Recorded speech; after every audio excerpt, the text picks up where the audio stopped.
¿Sí?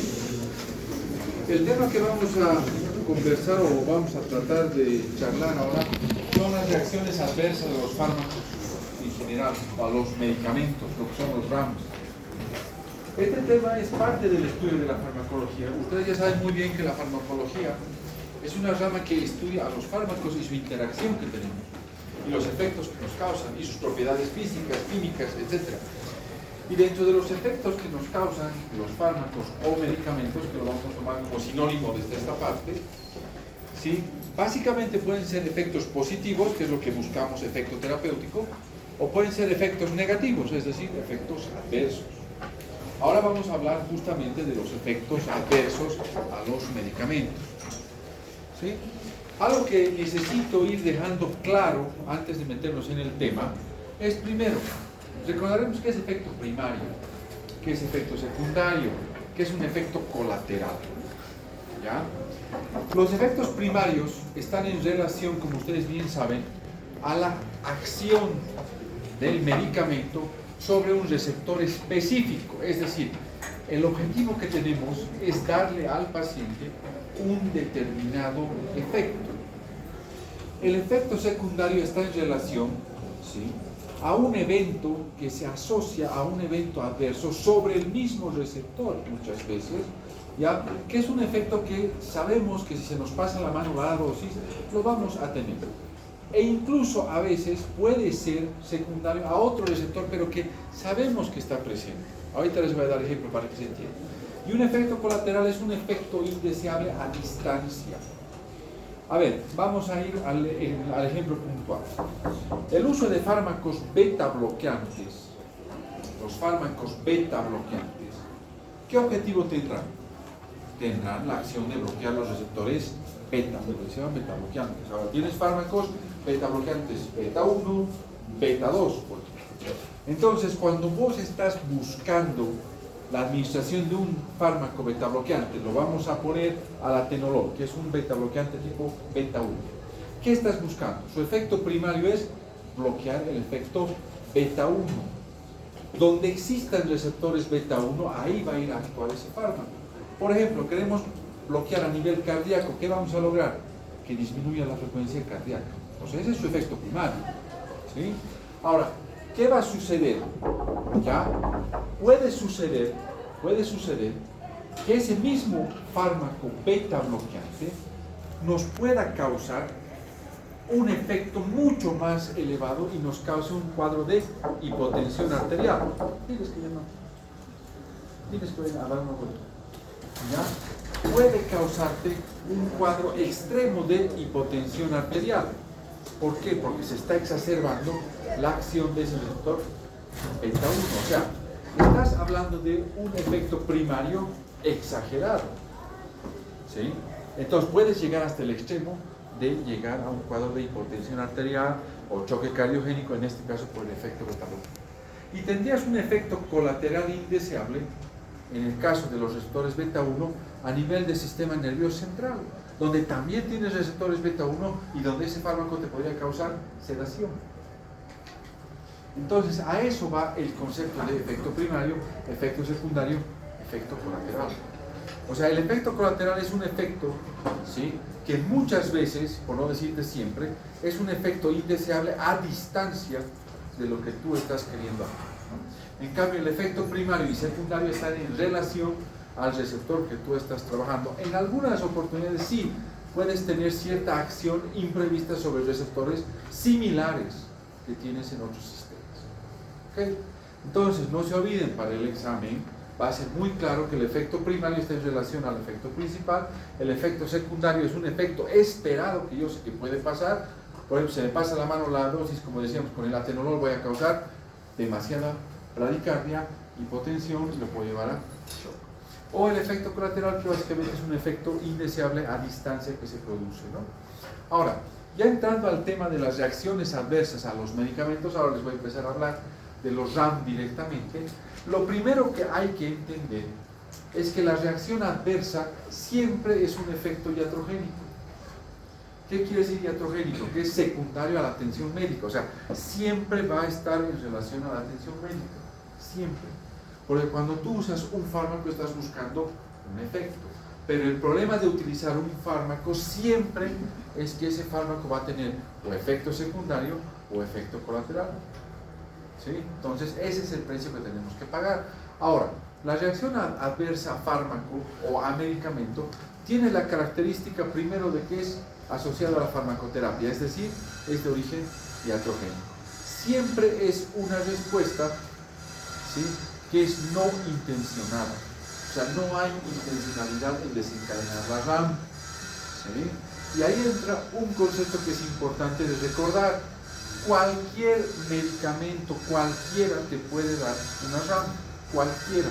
Ese efecto nocivo lo que le caracteriza siempre es que es no intencionado. Entonces, la primera característica de la RAM es que es un efecto no deseado, es un efecto nocivo y es un efecto no intencionado. ¿De acuerdo? Ahora, aquí viene otra parte del concepto que es importante. La RAM puede presentarse ya sea durante la profilaxis, estés usando en el fármaco, estés usando el fármaco como diagnóstico o como tratamiento. Y una característica que es importante es aquí, esta parte es la que tienen que tener presente. Siempre se presenta en la dosis habitual. ¿Sí? La RAM se caracteriza porque es una reacción adversa a medicamento nociva, no intencionada, ¿sí?, a dosis habitual. ¿Cuál es la dosis habitual, por ejemplo, ¿sí?, por ejemplo, de un X antibiótico? Les voy a dar un ejemplo. Del imipenema. Vamos a empezar con los antibióticos. El imipenema es un antibiótico carbapenémico. ¿Cuál es la dosis habitual? Es de 500 miligramos cada 6 horas a 1 gramo cada 8 horas. Entonces, si vos estás usando esa dosis habitual de 500 miligramos cada 6 horas o 1 gramo cada 8 horas y se te presenta el efecto, obviamente eso es una RAM, ¿sí?, porque estás con la dosis habitual para ser humano. Ahora, otra cosa fuese que vos eleves esa dosis porque se te ha ocurrido a 3 gramos cada 8 horas. Eso ya no es la dosis habitual. Eso entra en la sobredosis o eso entra en el concepto de intoxicación. ¿Sí? Entonces, la RAM excluye por definición a la sobredosis y a las intoxicaciones. ¿De acuerdo? Entonces, que quede claro que las RAM siempre se van a relacionar a un efecto nocivo hacia los fármacos, ¿de acuerdo?, en cualquiera de estos contextos, pero a dosis habituales para el ser humano. ¿Ya? Entonces, vamos a ir viendo que este efecto indeseado, ¿sí?, a la administración del fármaco a dosis adecuada para el ser humano se llama reacción adversa a fármacos. Ahora, aquí hay unas características que son bien importantes y bien interesantes que tienen que saber. 40% de los pacientes o de las personas que van a usar fármaco en algún momento van a experimentar una RAM. Es decir, cuando ustedes utilicen la medicación a dosis habitual, 4 de 10 personas se van a quejar de RAM. ¿Sí? 4 de 10 personas. Ahora, en el caso de los pacientes, ¿sí?, 15 a 20% de pacientes internados nos hacen RAM. Eso también hay que tener presente. O sea, siempre se va a generar RAM. Ahora, dentro de las RAMs, ahorita vamos a entrar, hay varios tipos de RAM. La RAM tipo B, ya les anticipo un poquito, que es la que se relaciona con fenómenos inmunológicos, lo que llamamos reacciones alérgicas. Fíjense que se presenta en el 6 a 10% de los casos, y esa es la peor de todas.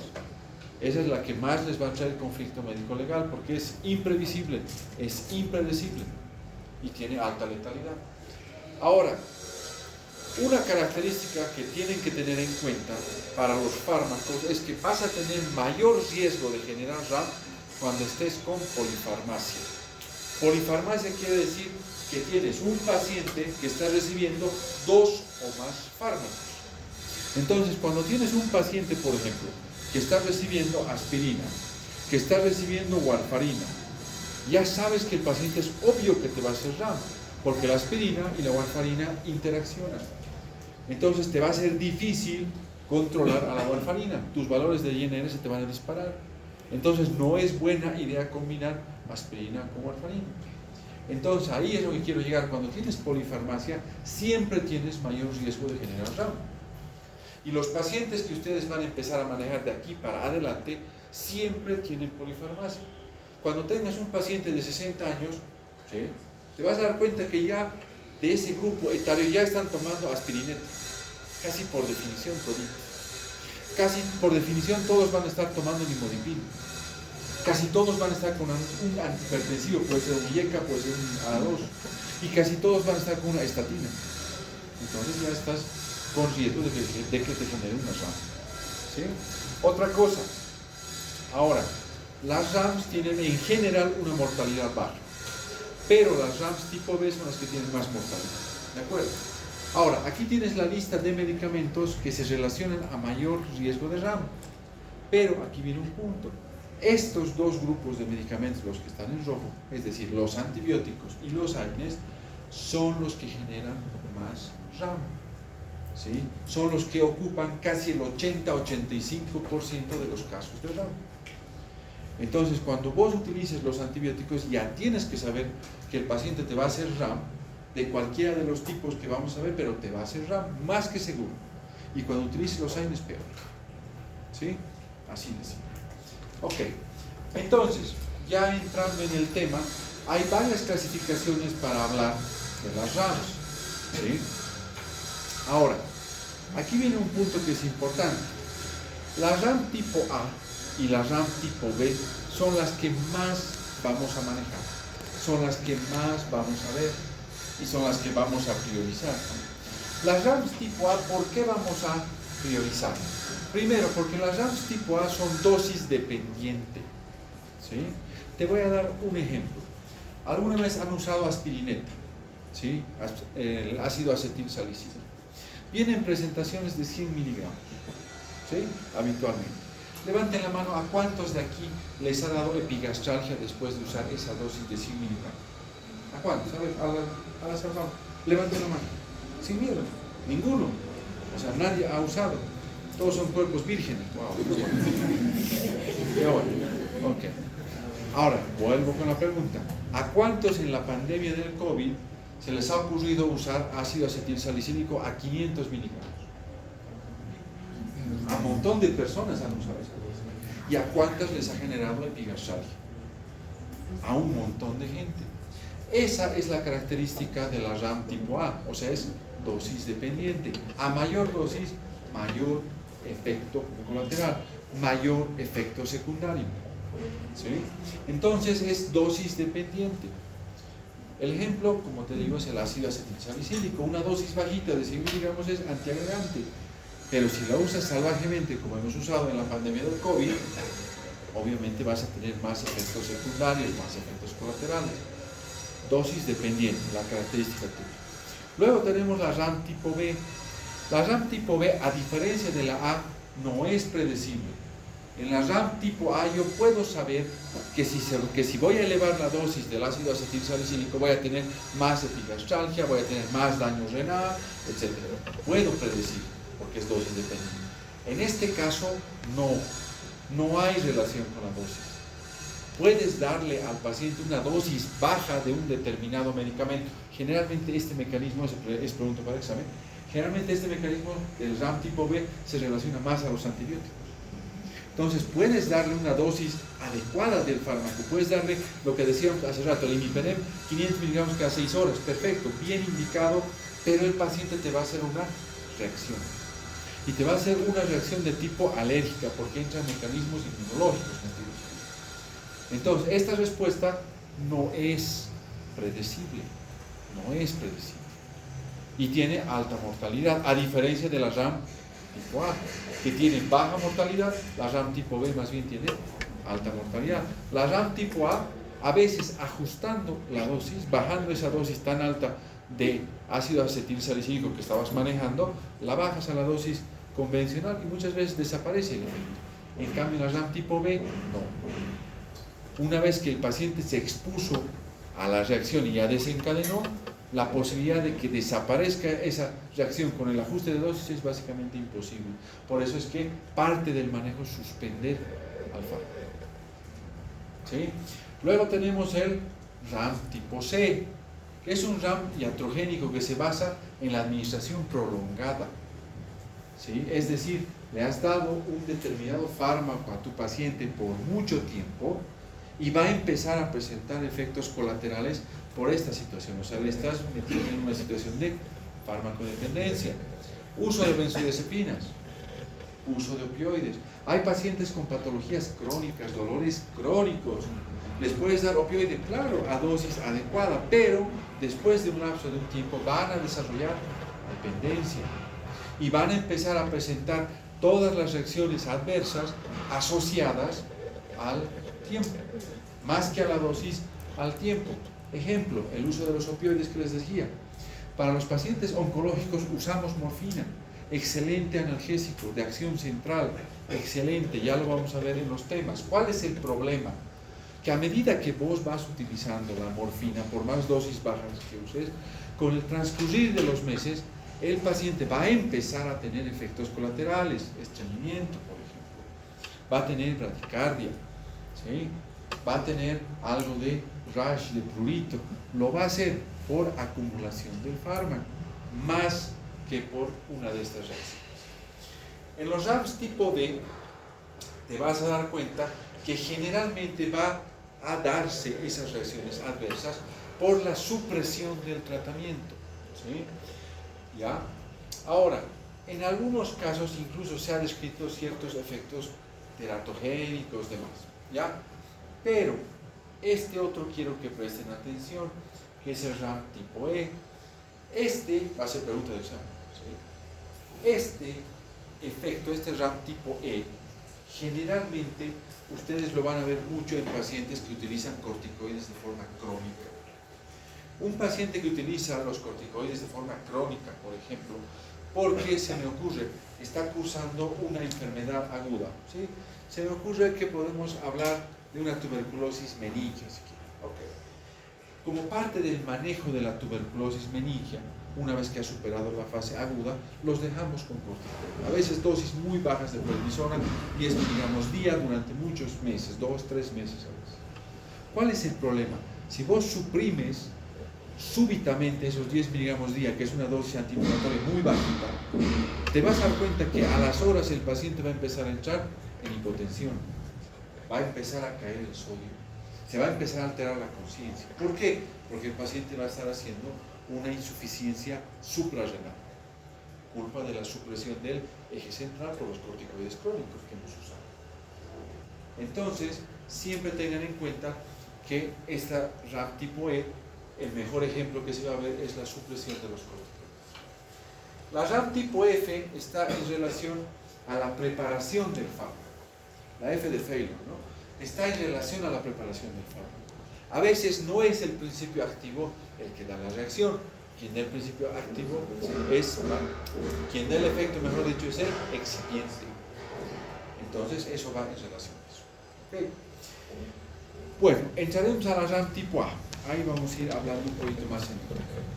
En la RAM tipo A, lo que necesitamos entender es que el paciente puede estar cursando una sobredosis, pero una sobredosis a veces relacionada más que a la ingesta, a la farmacocinética del paciente. ¿Sí? Ustedes saben muy bien que las benzodiazepinas, o bueno, van a saber muy bien en un par de clases más, las benzodiazepinas, ¿sí? Una vez que se metabolizan, una vez que se absorben, tienen uno de sus efectos que es la sedación. ¿Sí? Ahora, ¿cuándo se suprime el efecto de la benzodiazepina? Para disminuir el efecto de la benzodiazepina hay dos mecanismos. Uno que es la redistribución por la teoría compartimental, que lo vamos a ver en un par de clases, ¿sí? Donde la benzodiazepina entra en el tejido graso, entra, se esconde ahí, entonces las concentraciones de plasma disminuyen, o a veces de la grasa vuelve a salir, entonces entra y sale, entra y sale. Eso lo vamos a hablar en su momento. Y también tiene una eliminación que es renal, 80% renal.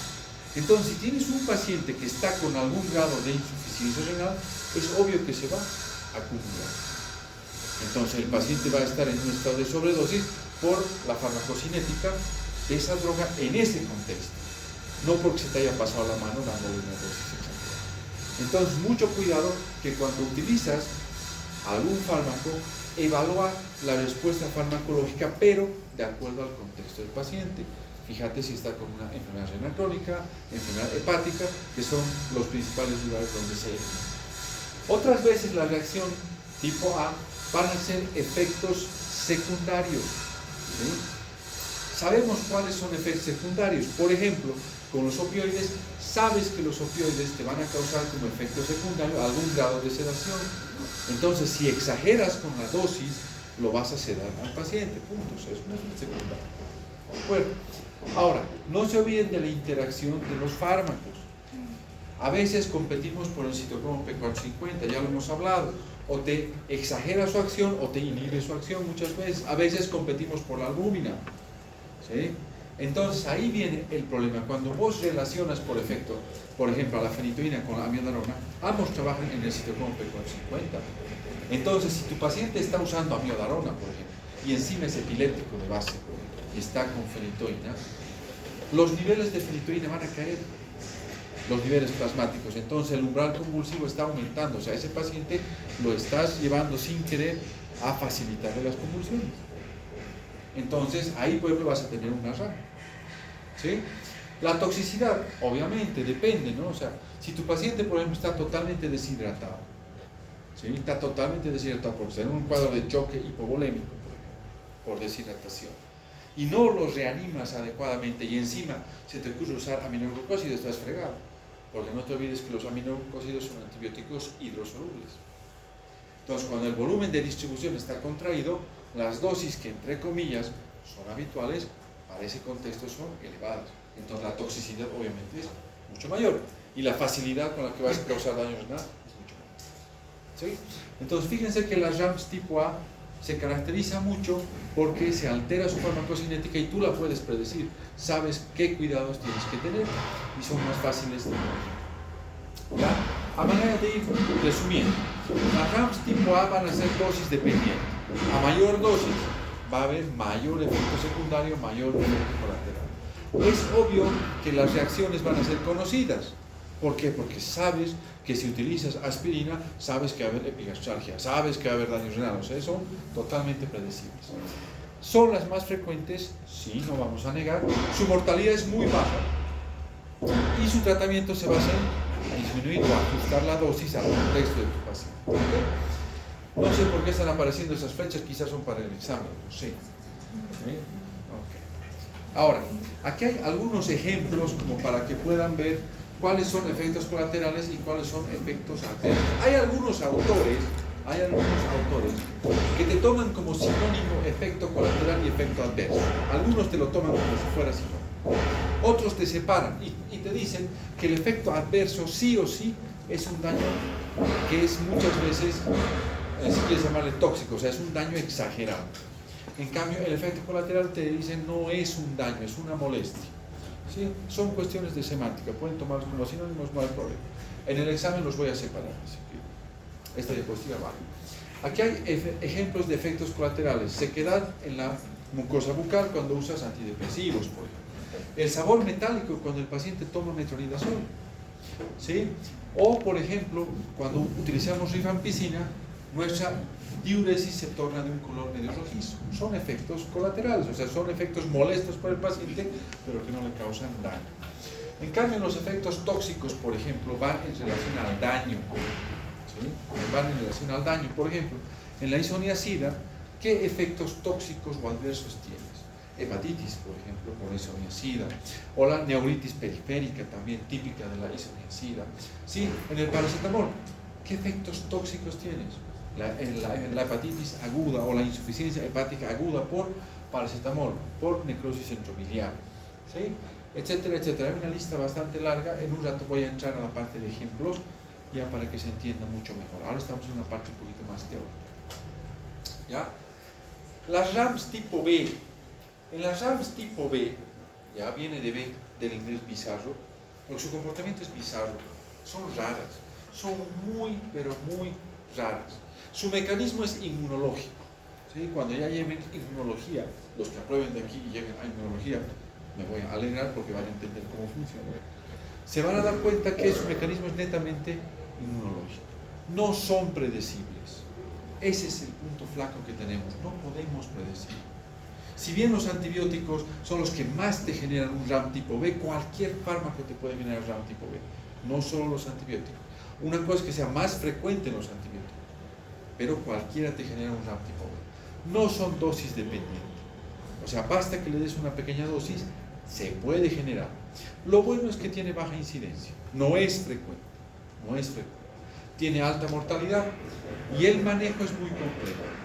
Un ejemplo que vamos a ver en un ratito más aquí es la anafilaxia. ¿Cuántas veces nos ha pasado que un paciente ha tomado un medicamento que en 100 pacientes era seguro, se le ha dado al paciente y ha hecho una reacción inflamatoria sistémica, que ha comprometido desde la vía aérea, se ha obstruido la vía aérea, ha entrado en shock y ha tenido un compromiso multisistémico? Ha hecho una reacción anafiláctica, se ha muerto, obvio, porque es una RAM tipo B. ¿Sí? Ese paciente se ha muerto. ¿Por qué? Porque se me ocurre que le has dado 500 miligramos vía oral, se me ocurre, de amoxicilina. El paciente no sabía que tiene alergia a la amoxicilina. Nunca lo ha sabido, vos no lo has sabido. Entonces es una RAM tipo B. Las flechas les están mostrando las características que tienen que saberlas muy bien de este RAM tipo B. Ahora, dentro de la RAM tipo B hay algunos mecanismos que son importantes desglosar. Por ejemplo, han oído lo que es una respuesta idiosincrática. El ejemplo que les he dado es una respuesta idiosincrática, ¿sí? Muchas veces esta respuesta idiosincrática es diferente a la que tú esperas y es impredecible. Es decir, por ejemplo, tienes un paciente que utilizas Dapsona, pero te hace anemia hemolítica.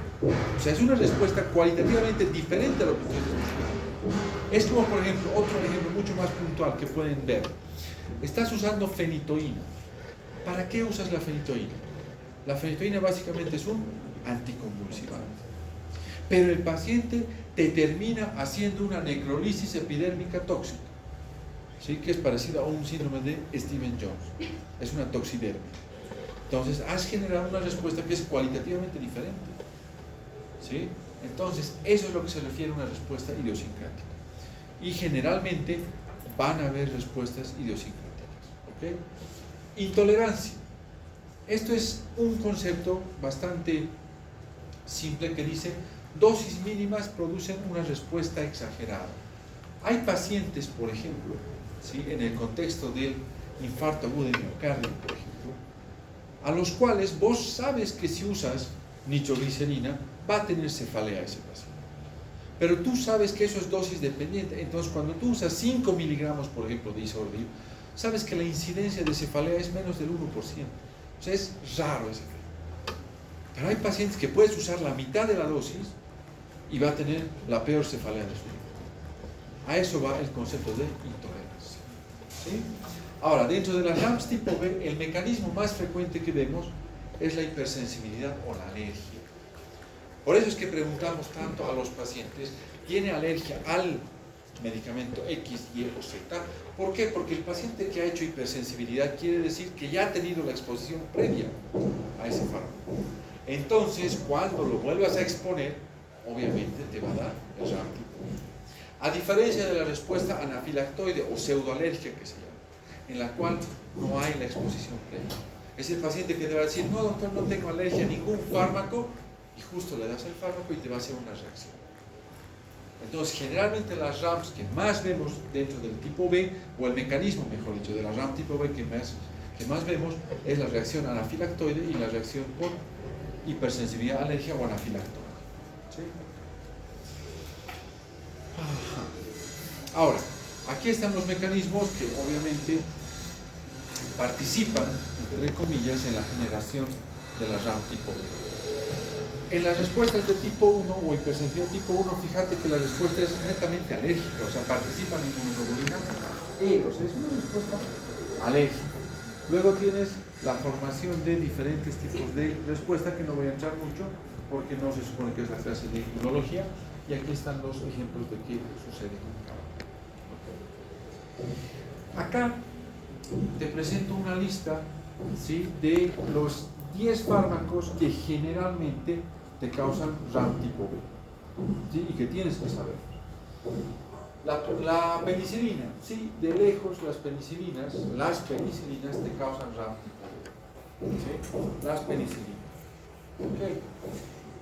La dipirona es de uso muy común en el medio. La ciprofloxacina, ¿sí? El paracetamol, la citromicina, la ceftriaxona y el piroxicam. ¿Sí? Las que están con flechas son las que tenemos en el medio. ¿De acuerdo? Son las que más vemos. Esta es una lista, si quieres llamarle global, ¿ya? Pero con flecha están las que vemos generalmente. En el RAM tipo C, es más raro que los otros RAMs, ¿sí? Es más raro. Generalmente es dosis y tiempo dependiente. Más que dosis es tiempo dependiente. Mientras más tiempo utilices el fármaco, es más seguro que van a aparecer tanto los efectos secundarios como los efectos colaterales. ¿De acuerdo? Es decir, su mecanismo en términos simples es que la RAM tipo C se produce por acumulación del medicamento. ¿Ok? Ya. No te olvides, dosis acumulativa. Las RAMs tipo D, ¿ya? Las RAMs tipo D son más tiempo dependientes. No se relacionan tanto a la concentración, son más tiempo dependientes. ¿Sí?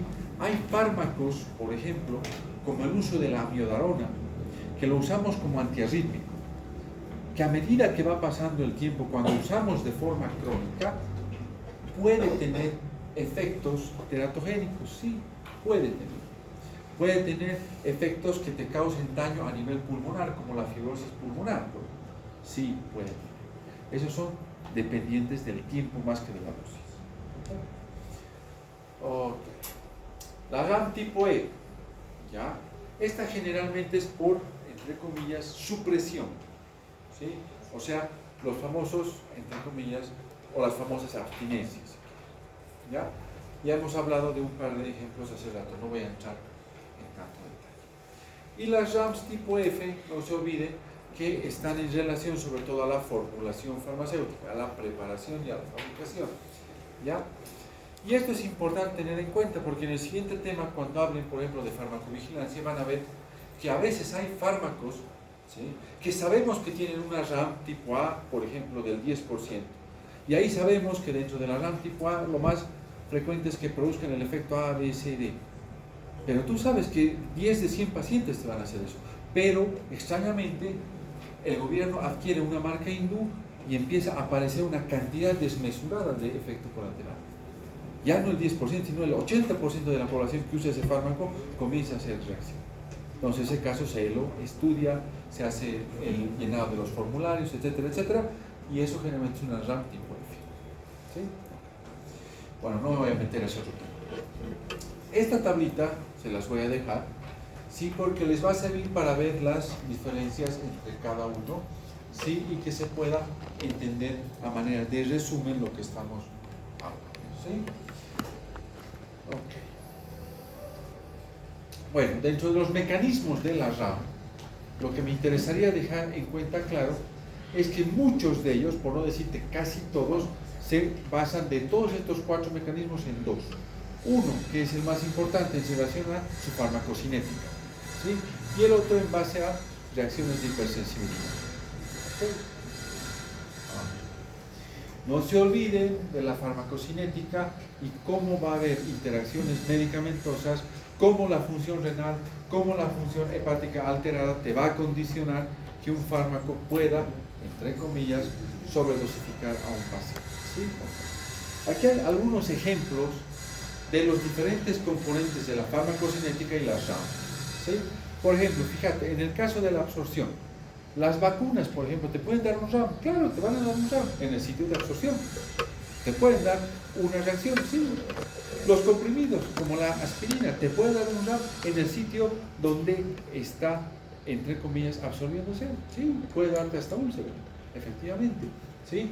La insulina, que la utilizamos por vía subcutánea, ¿te puede dar una RAM con el tiempo? Claro, te puede causar hipotrofia o atrofia del tejido celular subcutáneo, por ejemplo, en el muslo, que es donde más se lo administra, ¿no? Ahora, por ejemplo, hay fármacos que, como los antibióticos, los utilizamos buscando un fin. ¿Para qué utilizas, por ejemplo, te voy a dar un ejemplo, un antibiótico como la clindamicina? Se me viene a la sala. La clindamicina es un antibiótico que lo utilizamos cuando sospechamos infección por gérmenes gram negativos, sobre todo tipo anaeróbicos, ¿no? Y o cuando tenemos la sospecha de un estafilococo aureus meticilino resistente como tercera línea, ¿sí? En esos dos casos. Pero ahora, ¿cuál va a ser su efecto tóxico a nivel de la absorción? Cuando llega al intestino, te puede alterar la flora. Te puede alterar la flora. Y eso te puede llevar a otro tipo de cuadros, como es la colitis pseudomembranosa, ¿sí? Que es un cuadro bastante letal, ¿no? Entonces, fíjate que aquí básicamente hay ejemplos de absorción y RAM. Te he descrito 2 de los 4, simplemente para que veas. También puede pasar esto a nivel tópico, ¿sí? Con diferentes factores. El fentanilo, por ejemplo, a veces se lo usa como parche transdérmico para el dolor en los pacientes oncológicos. Te puede causar irritación en ese lugar. Te puede causar un rash, te puede causar un prurito, etc. A eso se refiere esto de absorción y RAM. Okay. En el caso de la distribución y el RAM, ¿sí? No te olvides que todo fármaco va a tener que ingresar a la sangre e irse por dos caminos. O te vas con la albúmina o te vas solo, ¿sí? O sea, eso va a depender de qué, del volumen de distribución.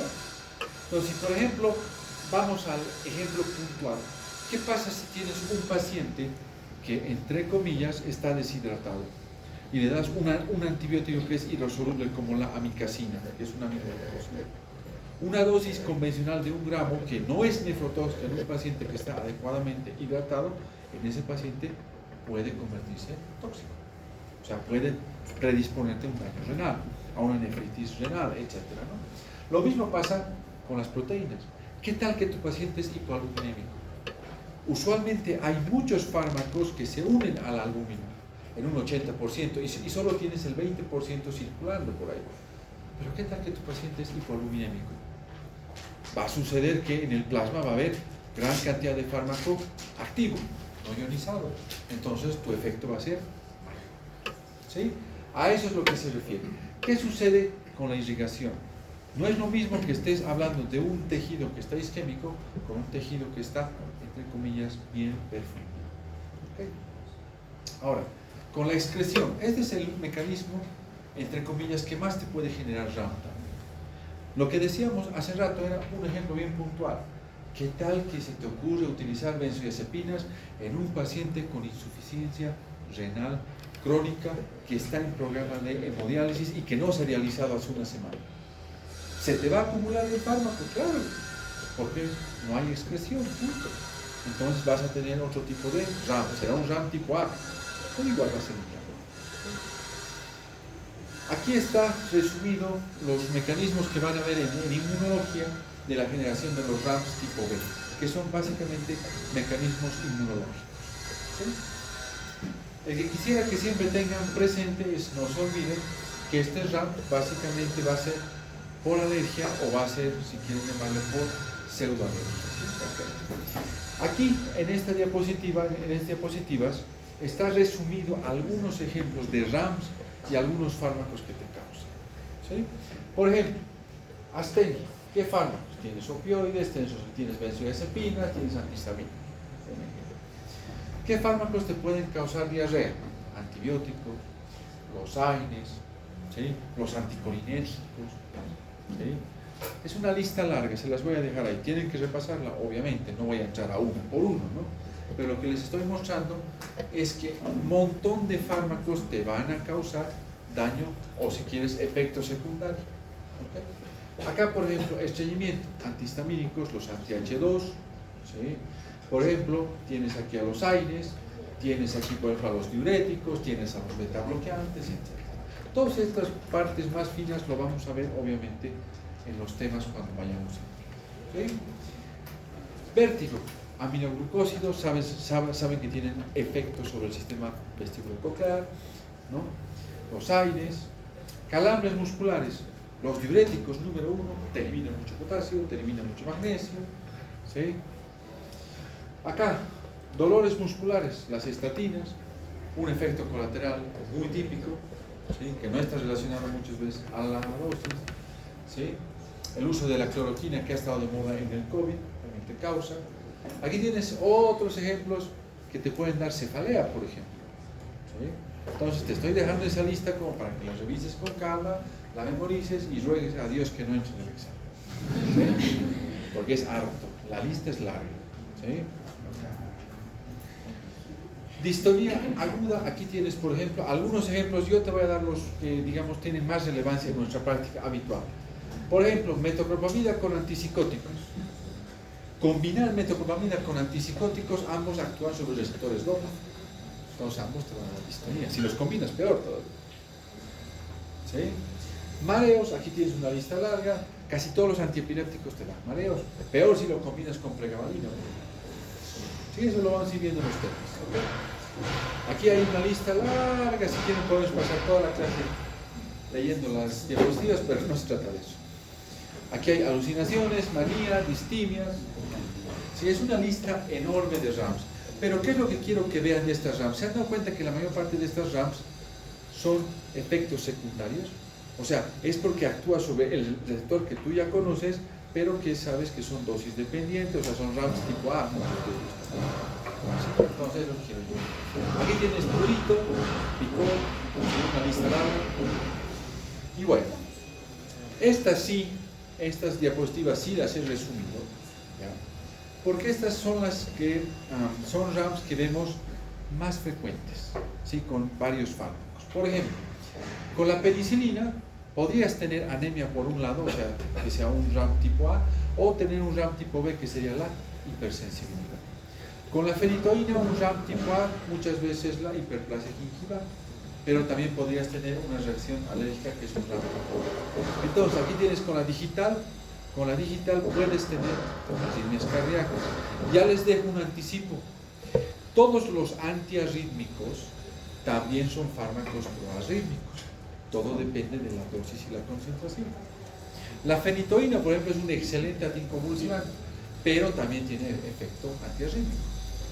También puede ser proarrítmico. Entonces, todo eso se los estoy resumiendo aquí, ¿sí? Estas son, si quieren, las líneas de fármacos que me interesaría que tengan y que manejen muy bien, sobre todo para el día del examen. Estas diapositivas, ¿sí? Que son las que yo tengo. No son muchas, tranquilos, no son muchas, ¿sí? Pero sí es lo que me interesa que lo tengan presente, sí, que es lo más frecuente. Cada fármaco tiene una lista larga de efectos, pero estos son los que más vemos. Ok, ahora, esto simplemente va a ser un vuelo de pájaro, pero como se han dado cuenta, hay autores que toman a la sobredosis de fármacos y a las intoxicaciones como parte de las RAMs tipo A, ¿sí? O sea, como que vale la pena meterlas. Y hay otros que te dicen no, tienen que estar fuera, ¿sí? Porque no entran en la definición, ¿sí? Pero te las voy a poner solamente para que las conozcas. En el caso de sobredosis, estamos hablando de fármacos que generalmente son terapéuticos. En el caso de intoxicación, estamos usando el término para sustancias que generalmente no tienen un uso terapéutico. Por ejemplo, los órganos fosforados son pesticidas, no los usas con fin terapéutico. Se te pasa la mano, será intoxicación. En cambio, sobredosis es cuando se usa algo de, entre comillas, para el ser humano, por ejemplo, benzodiazepinas. Es una de las sobredosis más frecuentes, ¿sí? ¿Qué es lo que me interesa de esto? De esta parte que es la toxicidad. Que aprendan estos síndromes, ¿sí? Aquí tienen estos síndromes, ¿de acuerdo? No, sí, ahorita voy a poner tranquilos. Aquí tienen estos síndromes, ¿sí? Ya. Estos síndromes, ¿de acuerdo? ¿Cuáles son los que más van a ver en su práctica? Y tienen que saber. Y si no lo saben, que Dios les perdone, ¿sí? Porque es lo que más van a ver en su práctica médica. Los síntomas, o los síndromes, si quieres, colinérgicos, es lo que más vas a ver. Los síndromes colinérgicos es lo que más vas a ver de lejos en emergencia, porque son las famosas intoxicaciones por órgano fosforado, por carbonato, es de lejos lo que más vas a ver. Y estos pacientes de toda esta sintomatología, lo que tienes que llevar, porque vamos a llegar a un tema que se llama uso de colinérgico. Ahí te vas a dar cuenta que estos pacientes generalmente están con hipersecreción en todos los sistemas. están con cianorrea, están con broncorrea, están con diarrea, están diaforéticos, ¿sí? Tienen arritmias cardíacas, pero los signos más típicos que quisiera que tengas de toda esa lista es que van a estar bradicárdicos y con las pupilas mióticas, ¿sí? Eso es lo que quisiera que tengas como tip. ¿Quiénes son los que te causan generalmente? Los carbomatos, ¿sí? Y los órganos fosforados. Otro síndrome que vas a ver frecuentemente es el anticolinérgico. Este generalmente, ¿de acuerdo? Es causado por fármacos, como dice su nombre, anticolinérgicos. Uno de los que más vas a ver es con la atropina, ¿sí? La atropina tiene una dosis terapéutica muy baja, no deberías usar más de 3 miligramos. Y a partir de los 3 miligramos en un paciente se intoxica y tiene todos estos síntomas así. Está un paciente hiperactivo, está rojo, está caliente, está locuaz, está agresivo, tal cual dice ahí. Pero los signos típicos que vas a ver es que el paciente está rojo, está caliente y está midriático, ¿sí? Aquí tienes su antídoto, repasarlo. No sé, me parece que les van a preguntar. ¿Sí? Otro síndrome que vas a ver frecuentemente es el simpático mimético. Hoy en día lo estamos viendo mucho por el uso de anfetaminas, ¿sí? El uso de pseudoefedrina. La juventud está usando más drogas. Yo sé que ustedes no, hoy son unos angelitos que van a conocer esas cosas, pero es bueno que conozcan. Ese paciente va a estar con todas las acciones del sistema simpático mimético, es decir, va a estar hipertenso, va a estar taquicárdico, va a estar con arritmias y las pupilas va a ser midriáticas. ¿Se dan cuenta que cuando les digo, fíjense las pupilas, con las pupilas ya puedes diferenciar la mayor parte de los síndromes? Entonces, fíjense las pupilas. Cuidado, les pregunten en el examen, siempre hay uno que pregunta. Siempre hay uno. Otro que van a ver frecuente son los opiáceos. Otro que van a ver son los hipnóticos relacionados a las benzodiazepinas, ¿sí? Con los opiáceos lo que me interesaría que tengan en cuenta es que el paciente va a estar hipotenso, va a estar bradicárdico, va a estar sedado y con pupilas mióticas, ¿sí? El extrapiramidal no lo vemos muy frecuente, pero lo tienen que conocer. Eso se presenta sobre todo cuando hacemos malas combinaciones, por ejemplo, haloperidol con metoclopramida, entonces exacerbamos los signos piramidales. Ahí, por ejemplo, el paciente va a estar duro, va a estar rígido, va a estar con una rigidez espástica, van a tener el signo de la rueda dentada, va a estar arrítmico, va a tener temblores, etc. Y el compulsivo, que es muy raro, pero se precipita sobre todo por cocaína en nuestro cuerpo, ¿okay? Entonces se las dejo esto simplemente como comunicación para que sepan que existen gentes que utilizan estas cosas. Ok, ¿me lo permites?